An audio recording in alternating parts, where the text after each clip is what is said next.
สวัสดีค่ะ Welcome to Speak Thai right now with me, Kruu Gift. In this video, you will learn how to tell the directions to the taxi drivers. Let's start. ไ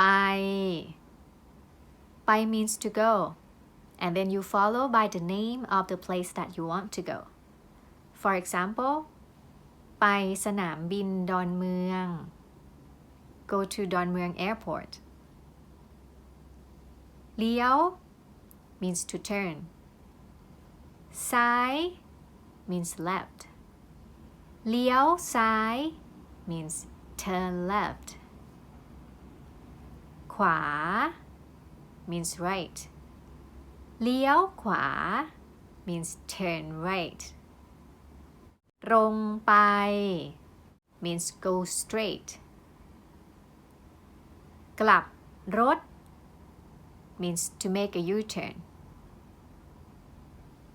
And จอดที่นี่ means to park here, to stop the car here.